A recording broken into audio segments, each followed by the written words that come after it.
Gênesis capítulo 16. Gênesis capítulo 16.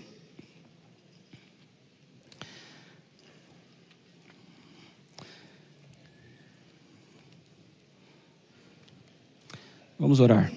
Senhor Deus, obrigado pela Tua palavra. Ela nos ensina, nos inspira, nos repreende.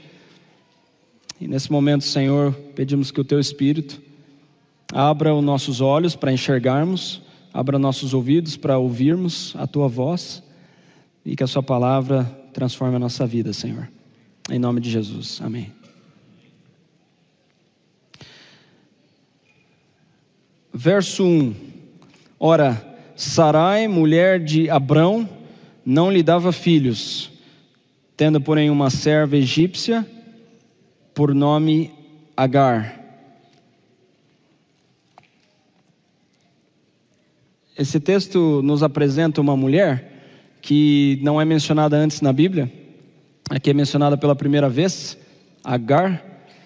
E o que nós sabemos dela por enquanto é que ela é egípcia, ela é uma escrava, uma serva de Sara e de Abraão, e que o seu nome é Agar. Essas são as três coisas que sabemos dessa mulher através desse primeiro verso, verso 1.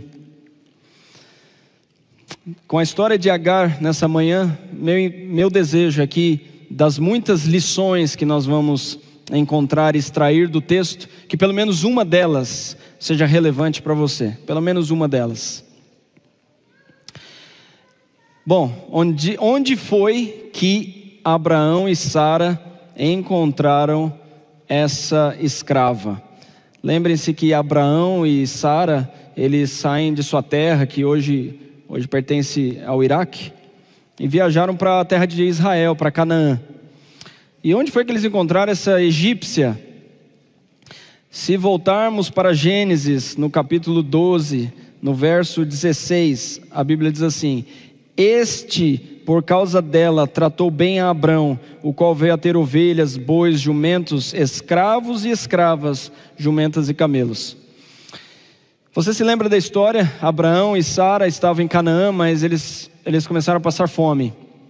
Então resolveram viajar para o Egito, porque tinha alimento no Egito. Quando estavam chegando, Abraão teve essa ideia terrível, de apresentar sua esposa como sua irmã. Ele falou assim: você é muito bonita, e esses homens vão ficar interessados em você, e por causa de você, eles vão me matar. Então vamos dizer que você é minha irmã, assim eles não vão tirar a minha vida. E quando chegaram no Egito, foi essa a conversa, foi esse o discurso, foi essa a maneira como ele apresentou a si mesmo e a sua esposa, apresentou como irmã. O faraó realmente gostou de Sara, achou ela muito bonita e casou-se com ela. Para casar-se com Sara, ele teve que oferecer presentes para Abraão, como irmão de Sara, né? Irmão. E esse é um costume do Oriente Médio, até hoje. Inclusive no Egito, eles, para se casarem com alguém, os homens precisam pagar o casamento, o dote, né?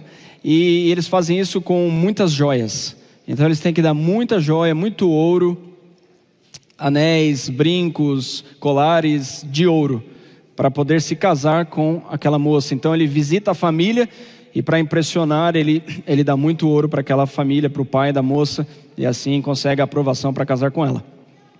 No Sudão, eles pagam com animais, com vaca, com camelo. Então quando a mulher é muito alta e grande, porque no Sudão eles são muito altos, né?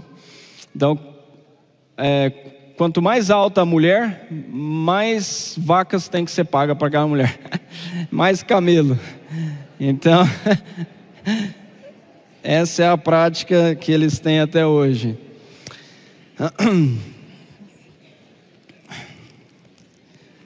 E agora Abraão e Sara, que estão ali no Egito, vivendo essa realidade, para se casar com Sara, o que o faraó faz? Ele paga a Abraão como irmão de Sara e dá a ele animais e joias e também escravos e escravas.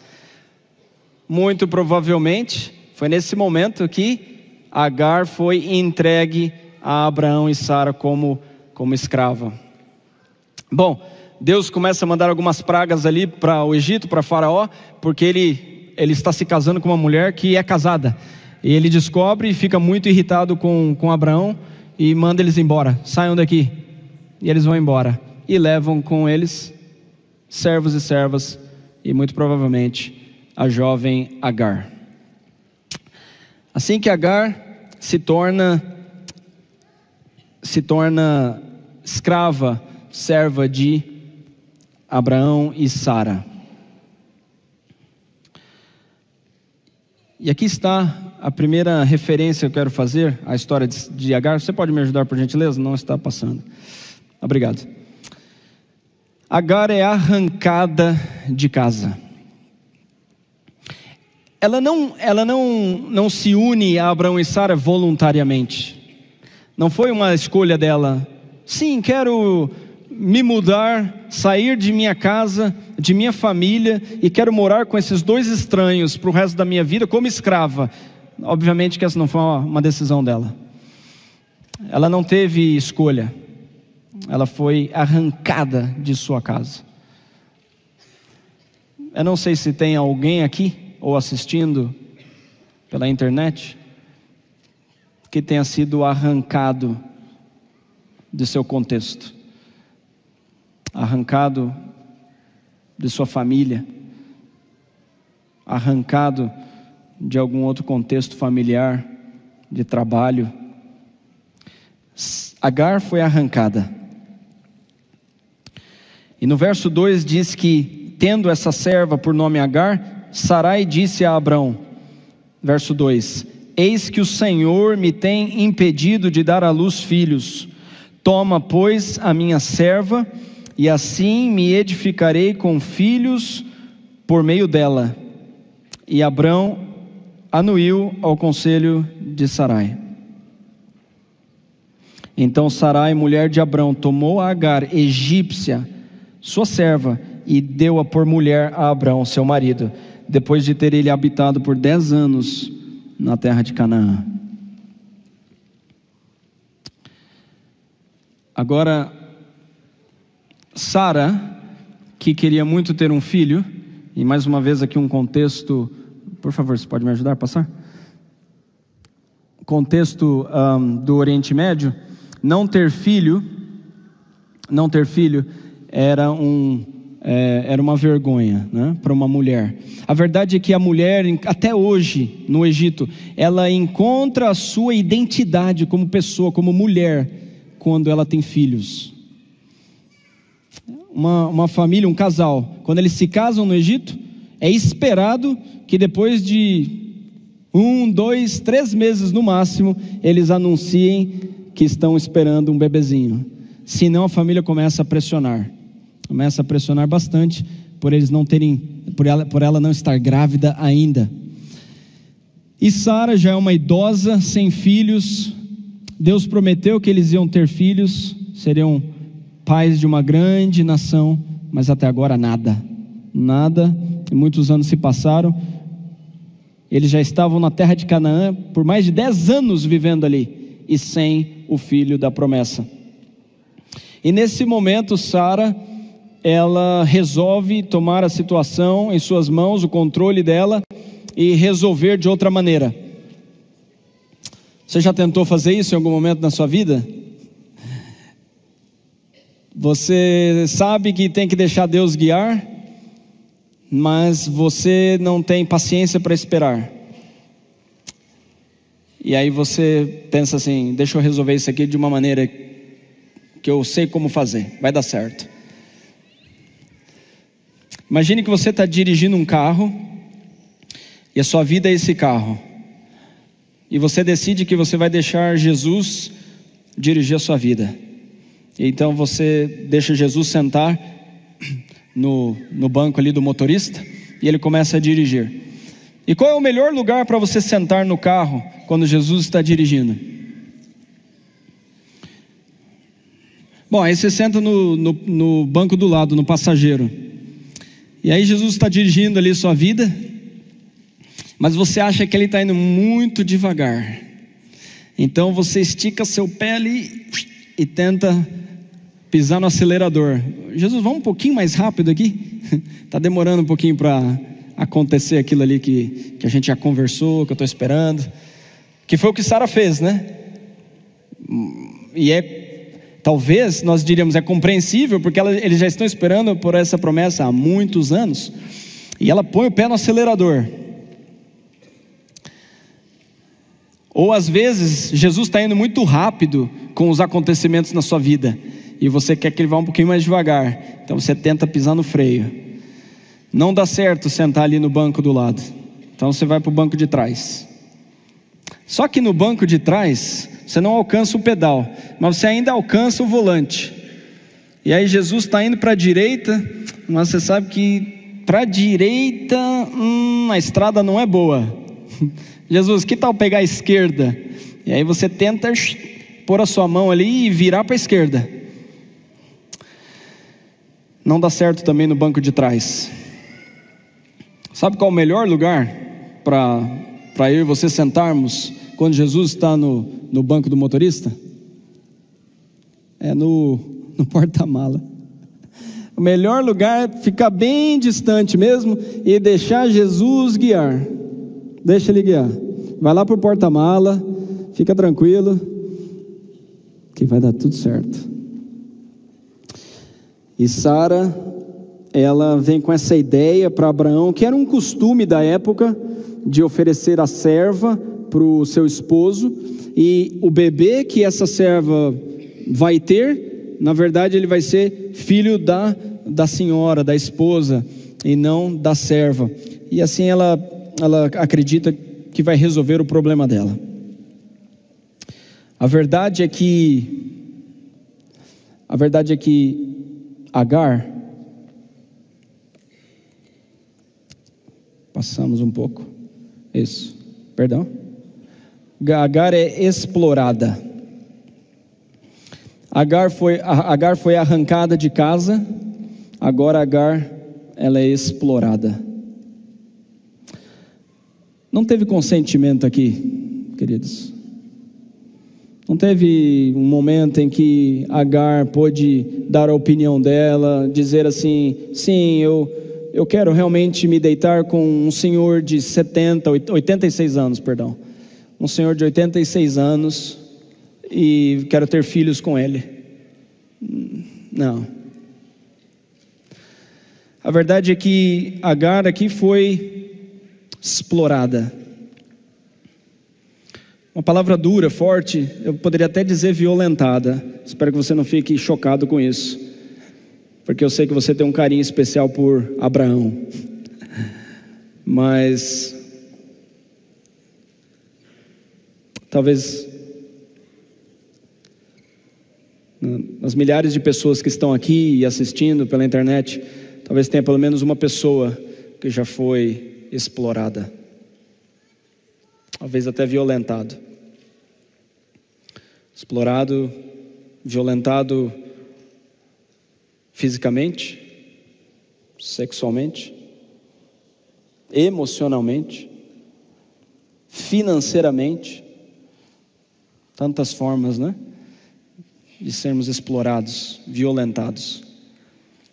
Agar foi explorada. Então, a Bíblia diz no verso 4, Abraão a possuiu e ela concebeu. Vendo ela que havia concebido, foi sua senhora por ela desprezada. Agar, quando ela percebe que ela está grávida, ela começa a desprezar Sara. Por que será? Acho que não é difícil de imaginar. Bom, primeiro que essa moça foi arrancada de sua casa, agora ela foi explorada, ninguém perguntou a ela se ela se interessava, se ela queria se deitar com Abraão. Mas agora que ela tem um filho no seu ventre, a história é outra. Uma coisa é saber que isso pode acontecer, a outra é ter um nenê ali dentro do seu ventre, o seu filho. Para aquelas que são mães, vão saber muito melhor do que eu e outros o que isso significa. Agora aquele menino é o filho dela, que não será dela. Imagina a dor dessa mulher. Agora aquele bebezinho, que é seu filho, assim que ele nascer, ele não será mais seu, mas será de sua senhora, de Sara. Portanto, ela começa a desprezar Sara. E obviamente Sara também não fica contente com isso. E acontece que ela entra em conflito com Sara. Sara e Agar agora, elas estão em conflito. E mais uma vez, será que tem alguém aqui que está vivendo um conflito no casamento? Com filhos? Conflito com os pais? Com algum familiar, parente? Conflito com um colega do trabalho? Conflito com um irmão da igreja, irmão de igreja? Sara e Agar estão em conflito. Então, verso 5: disse Sarai a Abrão: seja sobre ti a afronta que se me faz a mim. Eu te dei a minha serva para possuíres. Ela, porém, vendo que concebeu, desprezou-me. Julgue o Senhor entre mim e ti. Respondeu Abrão a Sarai: a tua serva está nas tuas mãos. Procede segundo o melhor te parecer.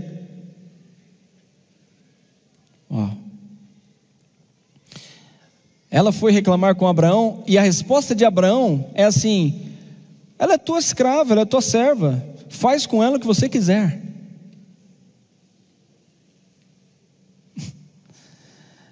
Agar, ela é arrancada de sua casa. Agar, ela é violentada. Ela está em conflito com sua senhora. E agora sua senhora vai dominá-la pela força. Ela agora está subjugada, dominada pela força. Porque Abraão fala assim: ela é tua escrava, você faz com ela o que você quiser com ela. Já pensou? Já pensou estar nessa situação? Você já foi subjugado por alguém? Dominado pela força? Você sabe que não é difícil também de dominar pela força, né? Talvez você se sinta dominado pela força, mas também não é difícil de dominar alguém pela força. E isso acontece até na igreja. Não é difícil não é difícil de encontrar essa realidade. Às vezes por minha experiência já na igreja, meus anos vividos aqui, eu já ganhei o respeito de muitas pessoas. Talvez pela posição que eu exerço, eu consigo dominar pela força decisões que são tomadas na igreja. Muitas vezes porque eu domino pela força, a força da minha influência, a força do meu respeito, da minha autoridade. A gente também domina pela força financeiramente, com nossas finanças. Você sabia que talvez até quando nós ajudamos alguém, às vezes nós dominamos pela força? Você pode pensar, como assim? Às vezes nós enviamos uma doação, mas nós queremos determinar como ela tem que ser utilizada.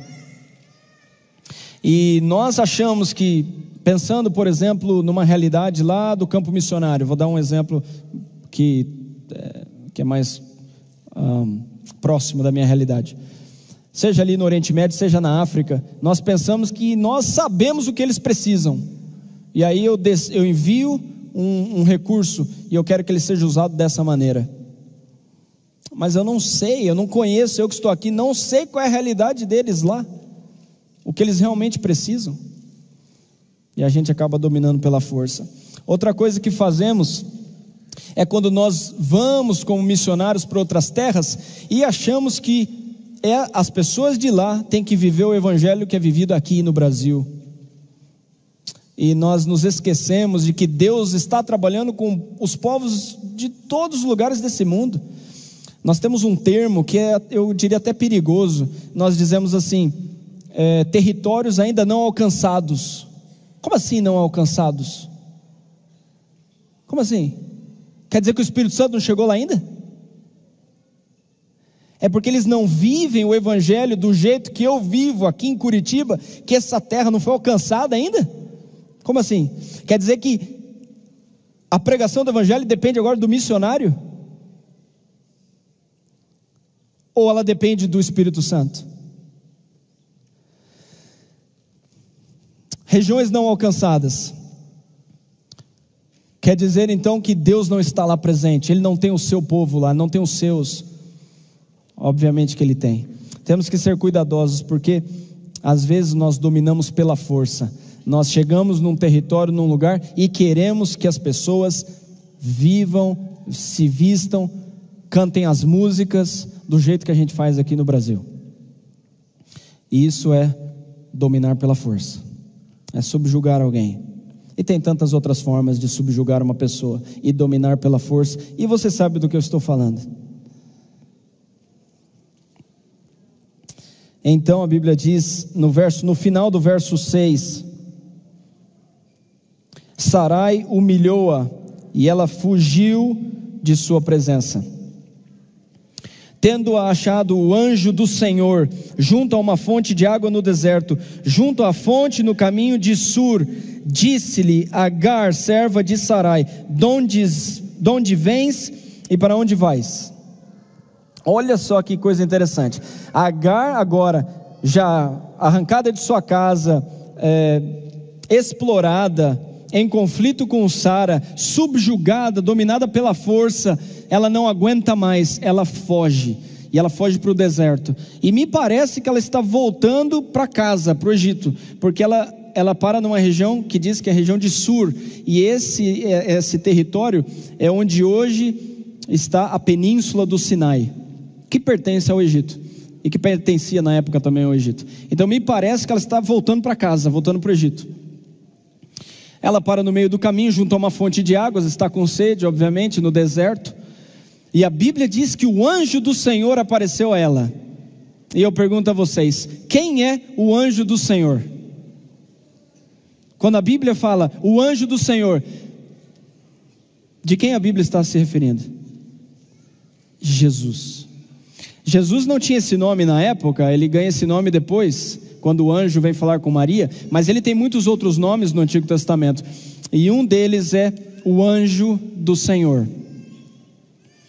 Então olha só, a Bíblia está dizendo que, tendo achado Jesus tendo achado Agar, junto a uma fonte de água no deserto, ele disse a ela, Agar, serva de Sarai. Olha que interessante, ele não disse Agar, esposa de Abraão. Sabe que às vezes nós tentamos fazer as coisas do nosso jeito, né? Mas você pode tentar o quanto você quiser, você nunca vai mudar a vontade de Deus. Nunca. A vontade de Deus nunca foi que Agar se deitasse com Abraão e tivesse um filho. Portanto, ele a chama Agar, serva de Sara, e não esposa de Abraão, porque Abraão tem uma esposa, e o nome dela é Sara. E ele pergunta a ela, de onde vens e para onde vais? É óbvio que Jesus sabe de onde ela está vindo e para onde ela está indo, mas, assim como ele faz perguntas para nós, que é para nossa reflexão, aqui é uma pergunta de identidade.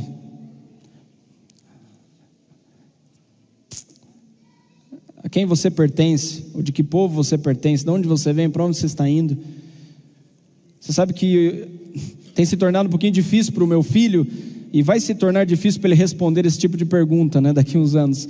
Existe um termo em inglês para crianças que nascem fora do país de origem dos pais, e eles chamam de third culture kid, que é uma criança de uma terceira cultura.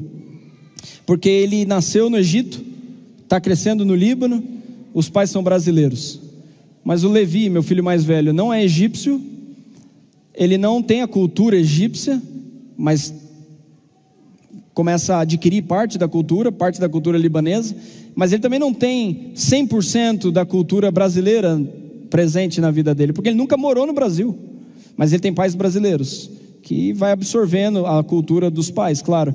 Então a criança junta todas essas culturas diferentes, brasileira, egípcia, libanesa, e forma uma terceira cultura, e é assim que surgiu esse termo. E portanto essas crianças geralmente têm dificuldade para dizer de onde elas são. Você é da onde? Fica meio difícil de responder. Fala assim, nasci em tal lugar, cresci em outro, meus pais são brasileiros. Eu aproveito essa oportunidade para dizer para o meu filho uma verdade que é verdade na sua vida também. E eu digo assim para ele: filho, a verdade é que você pertence ao reino de Deus, e é para lá que nós estamos indo. E você também, você é brasileiro ou de outra nacionalidade talvez, mas você pertence mesmo ao reino de Deus, e é para lá que nós estamos indo. Bom, Agar respondeu assim: fujo da presença de Sarai, minha senhora. Estou fugindo. Será que tem alguém aqui fugindo de alguma realidade? Você sabe que morando no Oriente Médio, no campo missionário, eu tenho visto também muitas pessoas fugindo da realidade em que elas vivem no Brasil ou em outros países. Tem muita gente fazendo isso. Tem crescido muito esse movimento de voluntários, né? Voluntários que estão saindo para servir por 1 ano, 2, 3, como voluntários em outros países. E isso é muito bom. Mas tem pessoas que saem para servir como voluntários, mas elas nem vivem o evangelho aqui no país delas. Como viver em outra terra? Ou tem pessoas que estão vivendo um problema aqui no país e usam disso como uma fuga, uma maneira de fugir do problema, fugir da realidade. Querido jovem, se você está pensando em fazer isso, servir como voluntário, esse é um plano lindo, maravilhoso, que a igreja tem também para você, mas que seja pelas razões corretas, e que você viva o discipulado e a vida cristã aqui primeiro, antes de você ir para lá. Então, olha só o que o anjo do Senhor, Jesus, disse para ela no verso 9: volta para tua senhora e humilha-te sob suas mãos. Nossa, que mensagem difícil. Volta para tua senhora e se submeta a ela. Por quê? Por que Jesus pediu isso para ela? Essa mulher está sofrendo tanto. Tem vezes que Jesus ele pede algumas coisas bem difíceis para nós, não é? Você sabe que mesmo com a guerra no Líbano, eu e minha família, nós estamos bem lá, felizes, e voltar para o Egito não foi uma decisão fácil de se tomar.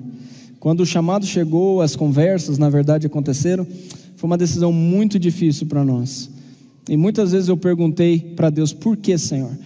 Onde nós moramos no Líbano é uma universidade, tem um campus bem agradável, com muito verde, muito bom para os nossos filhos, eles têm amigos lá, é muito bom para eles. Nós vamos morar no Cairo. Cairo é uma cidade de 20 milhões de habitantes. 20 milhões. É trânsito para todo lado, é barulho, sujeira, não é fácil. Nós já moramos lá, eu sei como é, e eu sei que não vai ser fácil para os nossos filhos também. Por isso não foi uma decisão fácil, mas Deus deu muitas indicações de que deveríamos aceitar esse chamado, e por isso aceitamos. Mas Deus às vezes Ele pede algumas coisas para a gente que não faz sentido, né? Volta, Ele falou para Agar: volta e se submeta a ela. Jesus, Ele quer reconciliação, e Ele sabe que aquele nenê é filho também de Abraão, não é só filho de Agar. Então ele diz: volta, volta, volta para a sua família. Verso 10: disse-lhe mais o anjo do Senhor, Jesus: multiplicarei sobremodo a tua descendência, de maneira que por numerosa não será contada. Disse-lhe ainda Jesus: concebeste e darás à luz um filho, a quem chamarás Ismael, porque o Senhor te acudiu na tua aflição. Ele será entre os homens como um jumento selvagem, a sua mão será contra todos, e a mão de todos contra ele, e habitará fronteiro a todos os seus irmãos. Agora ela recebe uma bênção agridoce, uma bênção doce, mas também amarga. Doce porque Jesus prometeu fazer do filho dela uma grande nação. Não era só Abraão e Isaac e Sara que receberam essa promessa. A promessa não é só para Isaac.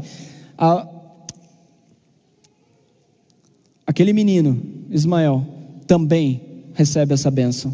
Vai ser pai de uma grande nação. Mas, agora vem a parte amarga. Mas esses dois vão brigar bastante. E estão brigando até hoje. Esses dois vão brigar muito. Olha a resposta de Agar.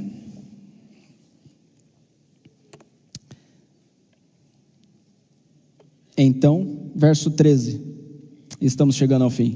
Então ela invocou o nome do Senhor que lhe falava: tu és Deus que vê. Pois disse ela: não olhei eu neste lugar para aquele que me vê? Por isso aquele poço se chama Ber-Lairoi, entre Cádiz e Bered.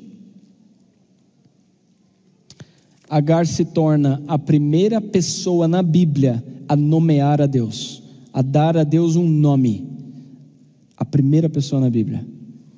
E qual é o nome que ela dá para Deus?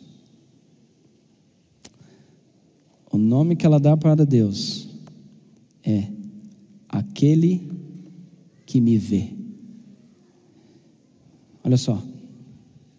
Essa mulher foi arrancada de sua casa. Ela foi violentada. Essa mulher entrou em conflito com sua senhora. Ela foi subjugada, dominada à força. Recebeu uma bênção doce, mas amarga. Não tem ninguém olhando para essa mulher.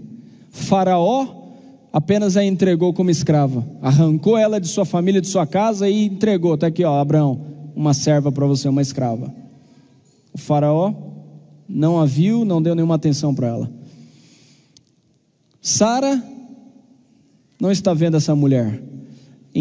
Apenas entrega para o seu esposo, para um homem de idade, e fala aqui, ó, tenha filhos com ela e o nenezinho vai ser meu filho. Ela engravida, ela começa a desprezar Sara, Sara começa a maltratá-la. Abraão diz para Sara: ela é tua escrava, tua serva, você faz com ela o que você quiser, eu não me importo, você faz o que você quiser com ela. Abraão não está vendo ela, Sara também não, nem o faraó, ninguém, mas tem um que vê. Tem um que vê e que ouve. E foi por isso que deu o nome do filho de Ismael. Ele disse: porque eu ouvi o teu clamor. E por causa disso, essa moça que sofreu tanto, ela olha para o céu e ela dá a Deus um nome. E ela diz: o Deus que me vê, aquele que me vê. Talvez não tenha ninguém te vendo nesse momento na sua vida, Você sente como ninguém está te enxergando, ninguém está te vendo. Ninguém está vendo a sua dor, ninguém está vendo o seu sofrimento. Ninguém, nem os seus queridos, as pessoas mais próximas a você. Você se sente sozinho. Lembre-se daquele que te vê. Tem um que te vê. Ele vê a sua dor. Ele sabe, ele conhece. Ele está ouvindo o seu clamor. Ele está vendo a sua aflição. Que Deus te abençoe. Vamos orar. Senhor, o Senhor é aquele que nos vê, aquele que vê a nossa dor, o nosso sofrimento, e que nos traz alívio e paz. Abençoa, Senhor, aquele que nessa manhã está sofrendo muito, aquele que se sente abandonado e sente que não tem ninguém o vendo, o enxergando. Que essa pessoa, Senhor, entenda e acredite pela fé que o Senhor está vendo, que o Senhor se importa, que o Senhor o ama, a ama. E obrigado porque o Senhor nos vê, em nome de Jesus. Amém.